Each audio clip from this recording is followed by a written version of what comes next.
Eso. Muy bien. Siempre es bueno verles. Siempre es bueno ver sus rostros. Vamos a comenzar. Sarita, ¿me ayudas por favor con Efesios 6:16?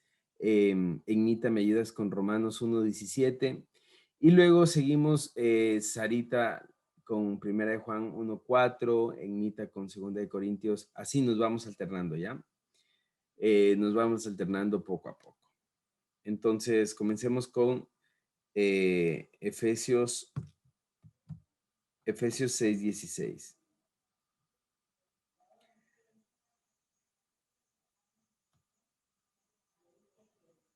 Ya, a ver, dice, sobre todo tomad el escudo de la fe con el que podáis apagar todos los dardos de fuego del maligno. Amén.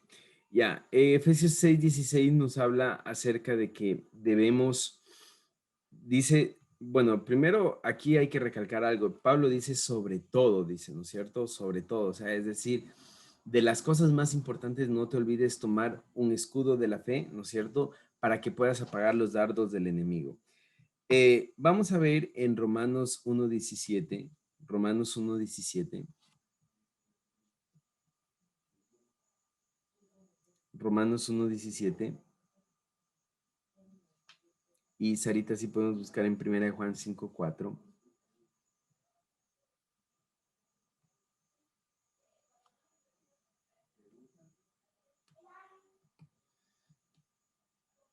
Mita, está apagado el micrófono. Ahí sí. Ahí Allá. sí. Ya. Romanos 1:17 dice, porque en el Evangelio de la justicia de Dios se revela por fe y para fe, como está escrito, más el justo por la fe vivirá. Amén. Amén. Bien. Aquí hay algo importante. Dice el justo por la fe vivirá. Entonces, tomen en cuenta algo. En Efesios 6:16, Pablo dice, sobre todo cojan el escudo de la fe para que puedan apagar los dardos del enemigo. Y después dice, el justo por fe vivirá en Romanos 1:17 y vamos a leer 1 Juan 5:4. Ya, dice, porque todo lo que es nacido de Dios vence al mundo y esta es la victoria que ha vencido al mundo, nuestra fe. Amén. Dice, esta es nuestra victoria que ha vencido el mundo, nuestra fe. Aquí hay algo importante. Bueno, no sé si a ustedes les pasó, pero en muchos momentos, en esa pandemia, ¿no es cierto? A veces uno se enfermaba de una pequeña gripe, ¿no es cierto? Tenía síntomas de gripe y no sé si a ustedes les pasó que decían, uy, ya es COVID, ¿no? Ya es COVID. Y a uno se le venía las imágenes de personas muriendo en Italia, personas muriendo en China, en Estados Unidos, en España, ¿no es cierto? Y de repente comenzaban a llegar pensamientos cada vez más angustiantes, ¿no? Eso por un lado. Y por otro lado, la Biblia dice que el diablo siempre nos tienta, ¿no es cierto? El diablo siempre o somos tentados por el diablo, ¿no es cierto? En las cosas en las que somos débiles. Entonces, todo pecado nace en la mente. Todo pecado nace en la mente. Entonces, algo que hace la fe es hacer un escudo alrededor de nosotros. La fe hace un escudo alrededor de nosotros. Miren, por qué nuestra fe se debilita? La fe se debilita por el temor, ¿no es cierto? Cuando tú tienes miedo, entonces es difícil tener fe, ¿no es cierto? Cuando tú tienes miedo es difícil tener fe. Pero cuando tú tienes fe, el miedo se vence o podemos vencer el miedo, el temor, ¿no es cierto? Entonces mucha gente teníamos miedo a la muerte, pero cuando nosotros ponemos nuestra fe en Jesús, decimos, bueno, aún si morimos, Dios va a manifestar su misericordia con nosotros, porque nos vamos a ir a una eternidad con Dios y eso es fe en Jesús. Y esto vence al mundo. Entonces yo quiero que ustedes anoten yo quiero que ustedes anoten, la fe es un escudo. Al lado de Efesios 6:16, anoten, la fe es un escudo.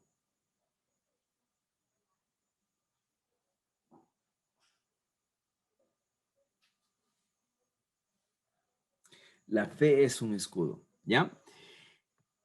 En Romanos 1:17 dice, el justo por fe vivirá, ¿no es cierto? Entonces, ¿qué quiere decir esto? Mira, Enmita, Sarita, Giovanita y yo no somos justos. No somos justos por nuestras obras, ¿no es cierto? Ya lo vimos cuando vimos la justicia. No somos justos por nuestras obras. No es que nosotros podamos por nuestras obras justificarnos. Somos justos porque tenemos fe en Jesús. Entonces dice que si nosotros queremos seguir manteniéndonos en justicia, tenemos que vivir en fe. Entonces, eso quiere decir en Romanos 1:17, el justo por fe vivirá, ¿no es cierto? El justo se justifica por una constante fe. El justo se justifica por una constante fe. Lo podemos anotar, ¿no es cierto? El justo se justifica por siempre tener fe. Entonces, por ejemplo, ¿cuántos ya pecaron hoy?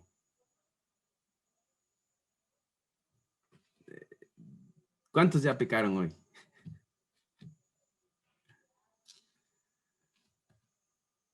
Ya debimos haber pecado, ¿no es cierto? Tal vez ni nos dimos cuenta, tal vez una mentira, tal vez un chiste de doble sentido, tal vez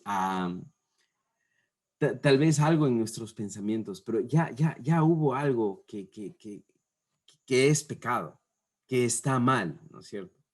Ahora, ¿ya te arrepentiste? ¿Ya estás a cuentas con Dios? ¿Ya estás a cuentas con Dios? Entonces, ya crees que Dios te perdonó, ya eres justo. Y esa es una constante, esa es una constante en nuestras vidas. Constantemente nosotros estamos a cuentas con Dios. Esto no quiere decir que si hoy pecamos, el día de mañana también vamos a caer en lo mismo y a caer en lo mismo y a caer en lo mismo y comenzamos a decir, pero bueno, al final de todo Dios me perdona. No, no, no. Es un arrepentimiento continuo. Y la palabra arrepentimiento, si ustedes lo pueden anotar por ahí, la palabra arrepentimiento quiere decir cambiar de dirección. Es decir, si yo peco hoy y me arrepiento, y cambio de dirección, ya no voy a volver al mismo pecado. Eso es arrepentirse. Si yo peco hoy, me arrepiento y vuelvo al mismo pecado, ¿no es cierto? Ya eso es una atadura. Y la Biblia a eso lo llama iniquidad. Iniquidad. Y la Biblia dice que la iniquidad es una atadura en nuestro espíritu.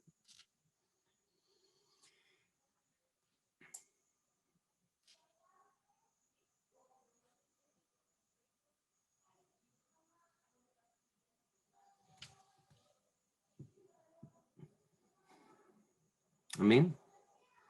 ¿Alguien tiene alguna pregunta hasta aquí?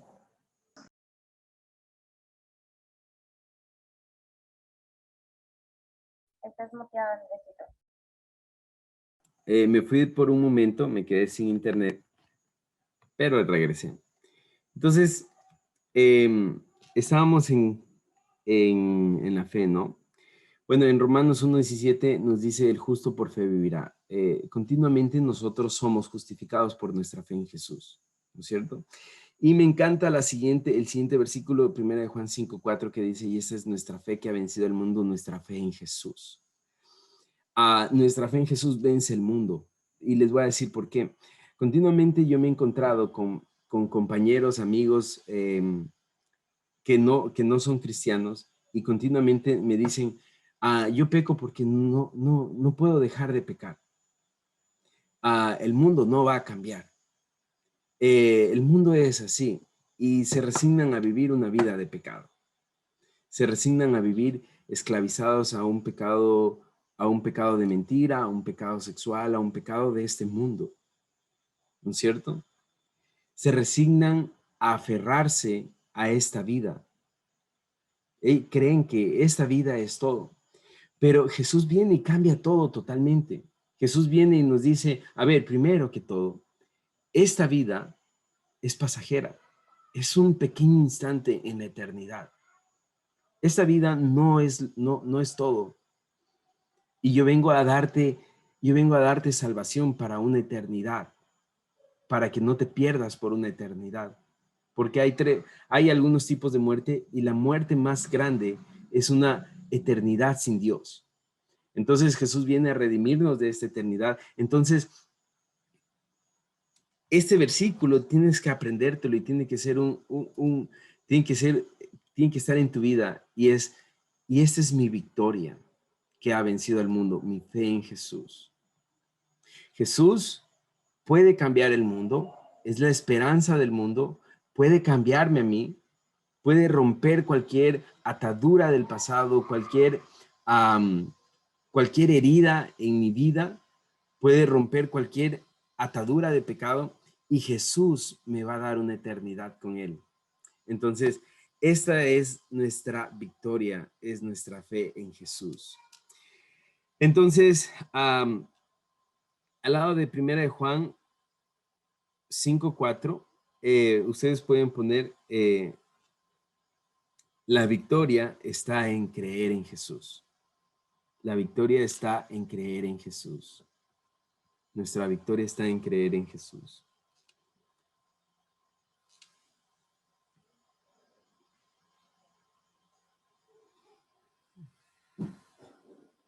Y yo quiero hablar acerca de de algunas cosas importantes, por ejemplo, de los escudos. Los escudos es sumamente importante porque si es que venía alguien a atacarte, tú ponías el escudo, ¿no es cierto? Y te protegías. Los dardos que habla la Biblia en realidad son flechas en fuego, ¿no es cierto? Que cuando llegaban no solamente te herían, sino también se aseguraban de que te encendieras en fuego y que te murieras. Entonces, Pablo dice, sobre todo tomen el escudo de la fe para que puedan apagar los dardos del enemigo. Es decir, los dardos del enemigo hoy en día se traducen en pensamientos de temor, pensamientos de zozobra. ¿Qué va a pasar mañana? Pensamientos de depresión, pensamientos de escasez, ¿no es cierto? Y ponen nuestra fe en Jesús. Algo que hace tu fe, ¿no es cierto? Y esto tómalo en cuenta y en algún momento si te sientes en este punto, acuérdate de lo que te voy a decir, es que tu fe nunca te deja estar estancado. Hay momentos en que nosotros creemos que no avanzamos, que no crecemos, que no vemos resultados, pero seguimos creyendo en Jesús y aunque no vemos que nos movemos, sí nos estamos moviendo porque la fe nunca te deja estar estancado. Siempre te mueve hacia adelante la fe. Amén. Bien, vamos al segundo punto. Vamos a 2 Corintios 10, 3, 9. No sé a quién le toca. En Mita. Ya, está muteado en Mita el micrófono. Ahí, profesor. Ahí estamos bien. Excelente. Ya. 2 Corintios 10, 3, 5. Ajá. Pues aunque andamos en la carne, no militamos según la carne, porque las armas de nuestra milicia no son carnales, sino poderosas en Dios para la destrucción de fortalezas, derribando argumentos y toda altivez que se levante contra el conocimiento de Dios y llevando cautivo todo pensamiento a la obediencia a Cristo. Amén. Amén. Bien, dice, porque las armas de nuestra milicia no son carnales, sino poderosas en Dios, ¿no es cierto? Para la destrucción para la destrucción de toda arma, ¿no es cierto?, del enemigo. Y después dice que llevemos todo argumento a la obediencia de Cristo, ¿no es cierto? Aquí yo quiero ver algo, y es algo que el diablo siempre va a intentar trabajar en nuestras vidas, es nuestra mente. ¿Cómo funciona? ¿Cómo funcionamos como seres humanos? Funcionamos así, ¿no es cierto? Nuestros sentidos, especialmente nuestros ojos, Jesús dice que los ojos son la ventana del alma, porque lo que nosotros vemos, lo que nosotros oímos, se mete en nuestra mente, ¿cierto? Especialmente nuestros ojos, se mete en nuestra mente. Entonces, cuando nosotros percibimos algo, en nuestra mente comienza a haber pensamientos. Cuando un pensamiento es recurrente en nuestra mente, se comienza a sembrar en nuestro corazón. Y cuando algo se siembra en nuestro corazón, comienza a dar fruto, ¿no es cierto? Es como da fruto, por ejemplo, el amor, ¿no es cierto? ¿Cuántos se han enamorado? Todos menos Sarita. Entonces, no, todavía no, Sarita. Entonces, ¿qué es lo que hacemos? Primero, vemos, ¿no es cierto? Oímos a la persona, ¿no es cierto? Nos comienza a llamar la atención, comienza a estar en nuestra mente, ¿no es cierto? Comenzamos a pensar, a pensar, a pensar, ¿no es cierto? Momentos que compartimos. Después de eso, ¿no es cierto? Se siembra en nuestro corazón y fruto de eso da un enamoramiento, un amor, ¿no es cierto? Una relación. Y así pasa, ¿no? Y así pasa con todo. Entonces, eso el diablo sabe muy bien. Entonces, ¿qué es lo que el diablo hace? El diablo intenta, hay un libro de Joyce Meyer que se llama El campo de batalla de la mente. El diablo siempre está intentando ganar territorio en nuestra mente. Mientras más pensamientos tengamos lejos de Dios, lejos de la palabra de Dios, mientras el diablo logre poner un pensamiento por más tiempo en nuestra mente, ¿no es cierto? Ese pensamiento se va a sembrar y su fruto va a ser frutos que no van a agradar a Dios, frutos de pecado. Un ejemplo de esto es lo que hoy en día está pasando con el humanismo, por ejemplo, ¿no es cierto? El humanismo. Entonces, por ejemplo, no sé si hoy en día ustedes han visto grupos LGTBIQ+, ¿no es cierto? Gays, homosexuales, lesbianas, ¿no es cierto? Están ahí también pedrastras. Después están los grupos feministas pro aborto, ¿no es cierto? Todos estos grupos son grupos que nacieron en una mente, en una revolución. Son grupos que históricamente han nacido por una revolución, porque alguien dijo, me siento diferente, soy diferente, comienzo a pensar diferente, escribo, ¿no es cierto? Y entonces es muy fácil caer en esa trampa. ¿Por qué? Miren, yo leía, creo que les conté, leía una publicación de una persona, de una chica cercana a nosotros, ¿no es cierto?, que decía lo siguiente. Decía una frase así: soy rebelde porque hago escuchar mi voz. Soy rebelde porque no me dejo humillar por cualquiera. Soy rebelde porque me hago extrañar cuando me voy. Soy rebelde por esto y por esto y por este otro, ¿no es cierto? Ese es el pensamiento feminista, ¿no es cierto? Y uno dice, wow, está bien pensar así. ¿Por qué? Porque uno tiene que hacer escuchar su voz, uno tiene que levantar su voz y que los demás lo escuchen, uno tiene que hacerse sentir, hacer sentir su presencia y esto y este otro. Pero el principio de todo esto es un principio satánico, es la rebeldía. ¿Dónde se manifestó la rebeldía según la Biblia? En el diablo. El diablo tiene un principio de orgullo y un principio de rebelión, de rebeldía. Entonces, cada vez que nosotros manifestamos rebeldía a través de nuestros actos, lo que estamos haciendo es vivir en un principio satánico, ¿no es cierto? Entonces, ¿cómo nace todo esto? ¿Cuál es el fruto de todo esto? Pensamientos. De los pensamientos viene el corazón, del corazón, ¿no es cierto?, da frutos. Hay un pastor que dice, Red Warren dice así, Red Warren dice así, eh, lo que soy, dice así, lo que soy es influenciado por lo que creo. Lo que creo es influenciado por lo que oigo, ¿cierto? Y lo que oigo es influenciado por lo que veo en la televisión, por lo que escucho, por las conversaciones o por la Biblia, ¿no es cierto? Entonces, eso es el flujo, cómo se siembra en nuestras vidas. Amén. Entonces vamos a seguir. Entonces, en 2 de Corintios, lo que describe todo esto, lo que les acabo de decir, ahí ustedes pueden poner dardos de fuego del enemigo. dardos de fuego del enemigo. Dardos de fuego del enemigo.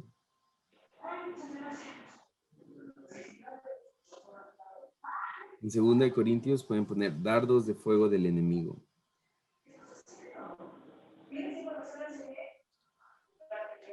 Ya, y en ese versículo hay 4 cosas que nosotros vamos a especificar. La primera es la falta de esperanza, ¿no es cierto? La falta de esperanza es que nosotros cambiemos, es que nosotros aceptemos una situación y digamos, no podemos cambiar ante esta situación, o el mundo no puede cambiar ante esta situación. Entonces, la falta de esperanza es la aceptación de que una situación es incambiable. La aceptación de que una situación es incambiable. Hace mucho tiempo, un joven se acercó y me dijo, yo no quiero ir a la iglesia porque yo soy gay. Me dijo así, yo no quiero ir a la iglesia porque yo soy gay y porque creo que no puedo cambiar. Esa es una falta de esperanza, ¿no es cierto? Y eso es el diablo poniendo ese convencimiento de que eso no se puede cambiar. Vamos con lo siguiente, la fortaleza. Cuando en este versículo dice derribando fortalezas, quiere decir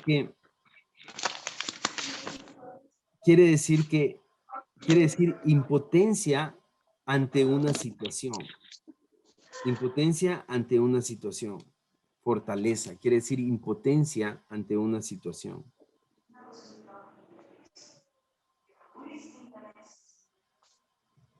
Impotencia ante una situación.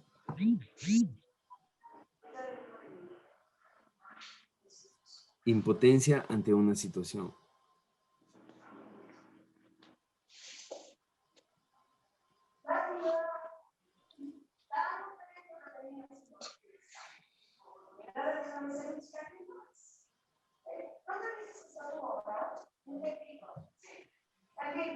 Altivez quiere decir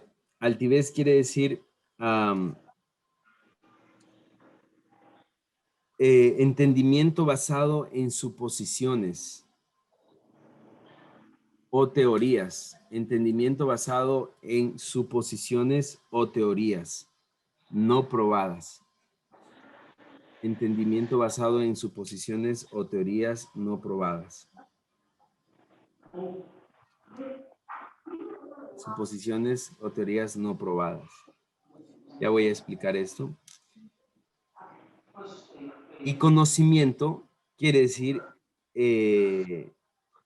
conocimiento de la palabra de Dios. Conocimiento de la palabra de Dios. Conocimiento de la palabra de Dios.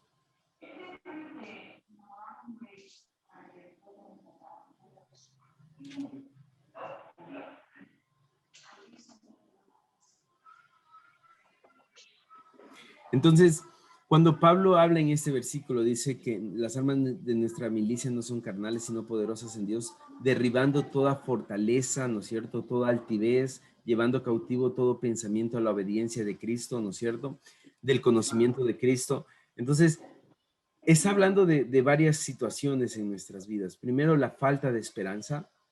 El diablo siempre va a intentar poner una falta de esperanza, como esto no va a cambiar, las personas no van a cambiar, tu familia no va a cambiar, ¿no es cierto? Pero Dios te dice, o sea, sigue intentando, sigue predicando, tu familia va a llegar a los pies de Dios, tus padres van a cambiar. Entonces, Dios nos anima a que tengamos esperanza, pero el diablo en cambio nos lleva a no tener esperanza. Fortaleza es algo que las personas fácilmente se ven impotentes ante una situación o circunstancia. Por ejemplo, una posición atea, ¿no es cierto? ¿Cómo abordo a una persona atea? A veces eso es una fortaleza, o sea, es como esta persona es atea y tiene ciertas ciertos argumentos que no se pueden refutar. En realidad sí se pueden refutar, pero se vuelve una fortaleza. Y ahí mismo está la altivez. Por ejemplo, hoy en día está comprobado que el ateísmo no tiene fundamento. Sin embargo, hay muchas personas que son ateos y defienden su posición de ateo aunque no tengan fundamento. Por ejemplo, se ha logrado, con la misma ciencia, se ha logrado refutar la teoría de la evolución. Es decir, la teoría de la evolución con la misma ciencia no tiene fundamento. Pero ¿qué pasa? Los seres humanos se siguen sujetando a esto porque no creen que Dios es el Dios creador. Y luego viene el conocimiento, que el conocimiento es el conocimiento de la verdad. Esa es la explicación de 2 Corintios 10, 3 al 5. Amén. Vamos a seguir en Santiago 1, 6 al 8. Rápidamente en Santiago 1, 6 al 8. No sé, Giovanita, ¿puedes ayudarnos en Santiago 1, 6 al 8? Pame, ¿tú nos puedes ayudar en Hebreos 10, 32? Sarita en Hebreos 11, 6 y Egnita en Romanos 12, 3. Entonces vamos a leer Santiago 1, 6 al 8.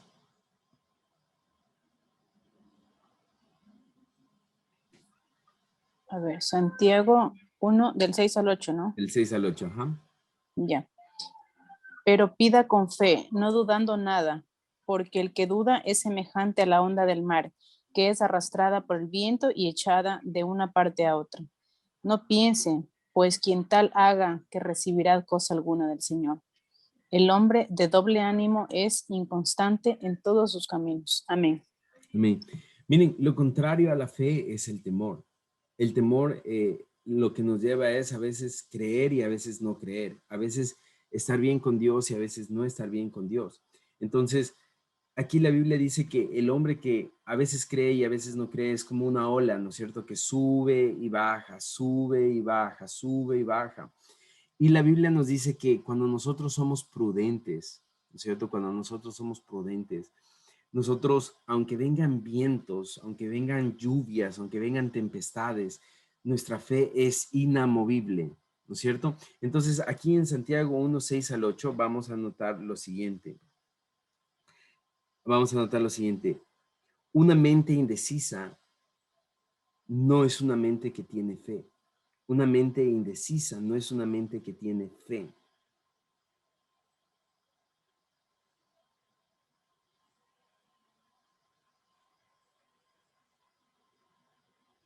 No es una mente que tiene fe. Y aquí, no sé si ustedes pueden anotarlo como un comentario, pero la Biblia dice que las personas que no tienen fe, o sea, es decir, que un día creen, otro día no creen y son como la ola del mar, dice la Biblia aquí en Santiago, dice, no crean que recibirán de Dios algo, ¿no? Entonces, en realidad es un reto, no está condenándonos, es un reto a creer. Es decir, si tú necesitas algo, si tú estás orando por algo, ¿no es cierto? Comienza a todos los días, ¿no es cierto? A mantener tu fe, a no desanimarte, amén, a no ser de doble ánimo. Bien, vamos a seguir con el punto número 4, 3 aspectos de la fe. ¿Me puedes leer Hebreos 10:32 y Sarita Hebreos 11:6? Ya, dice, acuérdense de los primeros tiempos, cuando recién aprendían acerca de Cristo.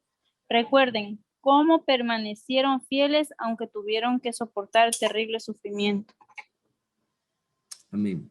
Y en Hebreos 11:6, Sarita.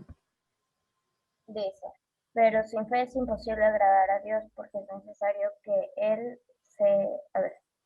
que se acerca a Dios crea que le hay y que es galardonador de los que la buscan. Amén. Ya, hay tres, más o menos 3 caras de la fe, ¿no es cierto? La fe como una creencia. Entonces, por ejemplo, aquí en Hebreos 10:32 nos dice que aunque pasaron por cosas difíciles, ¿no es cierto?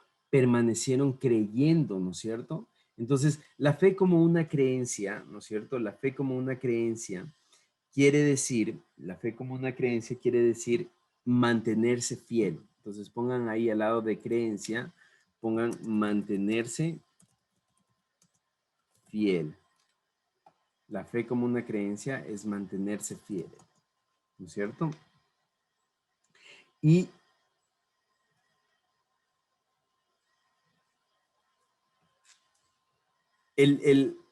otra cosa de la fe es el don de fe, ¿no es cierto? Es el don de fe.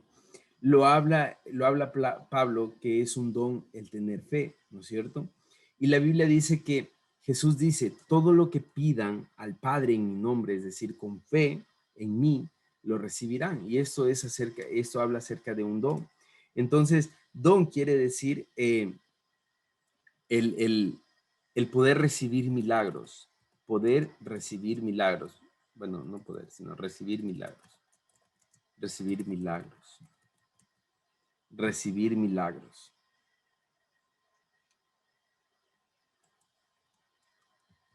Hablamos de un don cuando hablamos de recibir milagros. Y el otro aspecto, la otra cara de la fe, el fruto de la fe es hacer la palabra de Dios. Hacer la palabra de Dios. El fruto de la fe. Entonces, algo importante que nosotros debemos siempre tener en cuenta es que leer la palabra de Dios, vivir la palabra de Dios, siempre va a producir fe en nosotros. Siempre va a producir fe en nosotros. Entonces, la fe es, primero, mantenerse fiel, ¿no es cierto?, a las enseñanzas de Jesús. La fe es el don, ¿no es cierto?, de recibir milagros de parte de Dios, de saber que Dios siempre está obrando a través de milagros y de que si nosotros creemos, oramos, podemos recibir un milagro de sanidad, podemos recibir un milagro financiero, podemos recibir un milagro en nuestra familia de restauración, en nuestra casa, en nuestra familia, en nuestras vidas, ¿no es cierto? Y el fruto de esto es siempre hacer o vivir una vida haciendo la palabra de Dios, ¿no es cierto? Una de las cosas que a mí más me ha tocado en estos días es cuestionarme si mi vida está fundamentada en las enseñanzas de Jesús, en la fe, o sea, en lo que Jesús dijo, porque dijo, el que oye mis enseñanzas y las hace, las compararé con un hombre prudente. Entonces, esos son los tres aspectos de la fe. Vamos con el punto número 5, en Romanos 12:3, lo podemos leer en Mita, en 2 de Pedro 1:1 lo podemos leer Giovanita, en Hebreos 11:1 lo podemos leer Pame, y Marcos 11:24, Sarita. Pues vamos a ver en Romanos 12:3. En Mita está desactivado el audio, para que lo activen. Romanos. ¿Ahí me escuchan? Sí, fuerte y claro.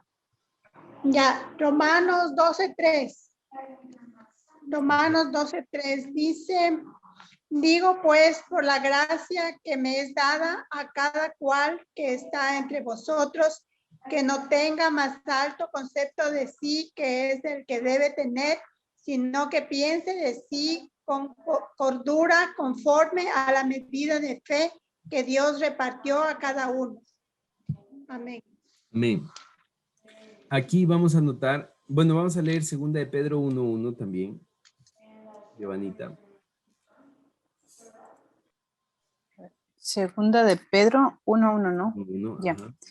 Ya, Simón Pedro, siervo y apóstol de Jesucristo, a los que habéis alcanzado por la justicia de nuestro Dios y Salvador Jesucristo, una fe igualmente preciosa que la nuestra. Amén. Amén. Ya, bien. Bien, vamos a ver aquí dos cosas. Primero en Romanos 12:3 habla de la medida de fe. Entonces vamos a poner la medida de fe. la medida de fe. Lo primero que nosotros debemos entender no es que,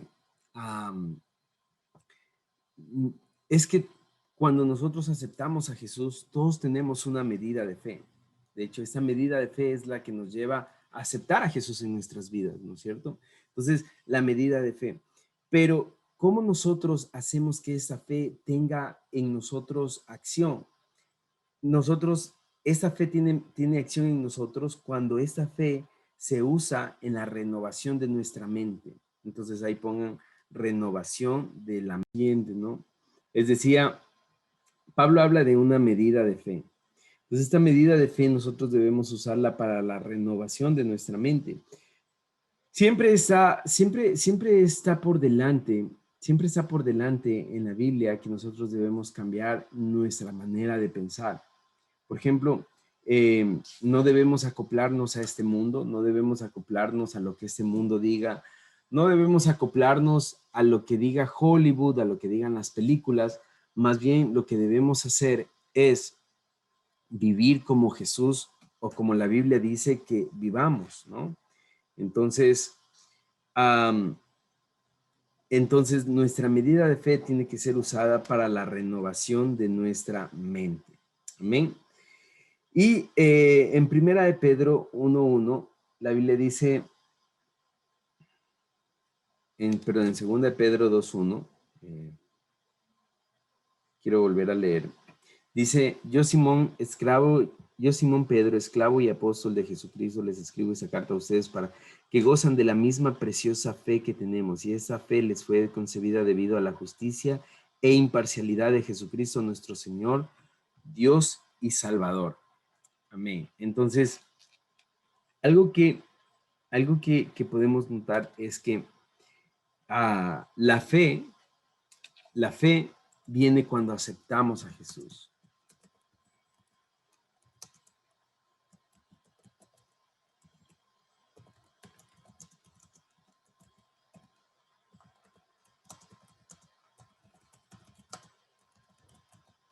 Cuando aceptamos a Jesús en nuestras vidas. Amén. Bien, vamos rápidamente al punto número 6. En Hebreos 11:1, no sé quién tenía Hebreos 11:1, Sarita. Yo. Ya, a ver. Ay. Ya, vamos. Dale, Yo Pam. misma. Sí. Ya. Es pues la fe, la certeza de lo que se espera, la convicción de lo que no se ve. Yes, amén. Entonces, primero vamos a determinar cada una de estas, de esto, ¿no es cierto? Entonces, ¿qué es certeza? Porque dice, es la certeza, ¿no es cierto? Certeza es confirmación. Certeza significa confirmación. También significa evidencia. Confirmación, evidencia, prueba, ¿no es cierto? Es algo verificable. Algo verificable. Entonces, eso es certeza, ¿no es cierto? Es confirmación, evidencia, prueba, algo verificable y confirmado. ¿Ya? Eso es certeza. Dice, es pues la fe, la certeza de lo que se espera. ¿Qué es espera? Espera, en cambio, es algo esperado, ¿no es cierto? Esperado, algo que nosotros esperamos, o algo también que es anticipado. Anticipado, algo esperado, algo anticipado, ¿no es cierto? Entonces, es la certeza, es la confirmación, la evidencia que lo que estoy esperando, ¿no es cierto? De lo que estoy esperando. Y dice, y la convicción, ¿no es cierto? La convicción dice, en cambio, es la prueba. La convicción es la prueba, ¿no es cierto? De que es real. La prueba de que es real. La convicción es la prueba de que es real, ¿no es cierto? La prueba de que es real. Entonces dice, es pues la certeza de lo que se espera y la convicción de lo que no se ve, ¿no es cierto? Es prácticamente creer que lo que no vemos es tan real y aún más real de lo que podemos ver. Es decir, todo el mundo espiritual, ¿no es cierto? Nuestro espíritu, todo el mundo, todo el reino espiritual es tan real, ¿no es cierto? Para nosotros, más de lo que nosotros podemos llegar a creer, ¿no es cierto? Bueno, más de lo que nosotros podemos llegar a ver, ¿no es cierto? Entonces, eso significa certeza, espera, convicción, ¿no es cierto? Amén. Entonces, aquí hay algo que les quiero compartir. En la última parte dice pasar del amén a aquí está.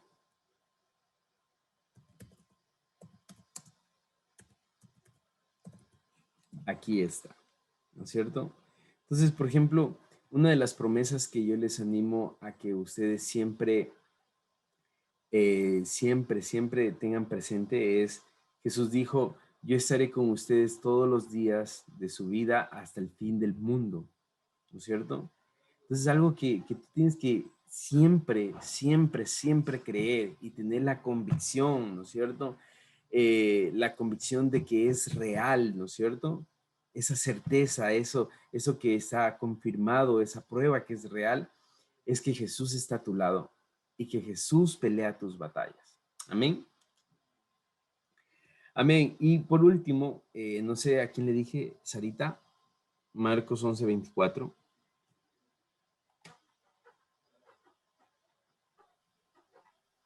¿Sí me oyes? Sí, ahí sí. A ver, sí. Por tanto, os digo que todo lo que pidiereis orando, creed que lo recibiréis y os vendrá. Amén. Entonces, aquí vamos a anotar, esto es fe en Dios. Dice, Jesús dijo, les digo que todo lo que pidieren en mi nombre, crean que lo reciben. Es tener siempre fe en Dios. Amén. Entonces, la fe es muy importante. Sin la fe nosotros no podemos vivir una vida cristiana, ¿no?